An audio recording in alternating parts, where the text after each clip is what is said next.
یو اهم مسله دا کنه چې اکثر مونږ د رنگ والا چې دی د ایمان تاسو کړو مخکې مرانه یو رنگ والا تاسو کړو دا رنگ چې کله دا رنگ والا رنگ کوي کنه نو دې طویل شي اصل کې رنگریز دا رنگ چې څوک کوي او دا رنگ چې څوک جوړي هغه کپنه هغه رنگ ساز هغه طویل شي هغه رنگ جوړي نو دا رنگریزان چې کمی دا رنگونه چې کوي دغه کې معنی یو کس تاسو کې چیرې مفتی صاحب دی کې دا بالټو کې دا رنگ راځي پینټ راځي نو دې کې اکثر دن نه په دې بالټي کې یو کوپن پروتي نو آیا دا کوپن چې دی نو دا بیا مونږ چې وروړو نو دا زما د کاریګر حق کیږي نه دا د مالک حق کیږي نو په دې باندې یاد ساته د علوم دیوبند او بنوري ټاون او د ټولو د رفتاګان چې څومره دي په فتوا ورکړه دا کچره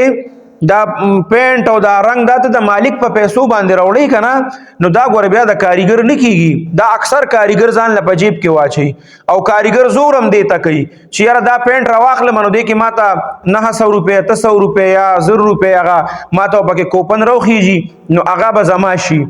نو یاد ساته ګور دا اغله غستل چې دی دارالتاګان په باقاعده فتوا ورکړي اغله غستل جایز نه دی اغله دا بالکل جایز نه دی او باقاعده غیدا وی چې دا پکې غیدا کاریګر د پاره خینا باقاعده یو دارالافتا پکې دا هم لیکل چې موږ د برایټ او پینټ والا سره دا خبر وکړه چې یاره دا پکې تاسو د کاریګر د پاره وی چې نه دا خو مونږه داغه د پاره نه خدا خو بس څوک دا زمونږ د پروډکټس اخري دا داغه د پاره دی نو چې پیسې پچا ورکړي نو دا داغه حق کیږي دا د کاریګر حق په کم صورت کې کیږي د کاریګر حق په هغه صورت کې دی چې مثال په تور باندې د ټول بلډینګ دا ټیکا یو کاریګر واغستا او هغه لاړ شي بیا په خپل پیسو باندې هغه رنگ او پینټ او هغه وړي نو بیا د کاریګر چې کم دی کې چې کمه دا کوپن راخیږي نو دا بیا د حق دی ځکه چې هغه په خپل پیسو باندې وړي او کچره دا رنگ دا کاریګر هم وړي خو پیسې ولا مالک ورکي او پدې کې دا کم کوپن راخیږي کنه نو یاد ساته دا کوپن چې کم دی دا پیسې دا ګوري دا کاریګر نه کیږي ها دا د حق دی د مالک حق دی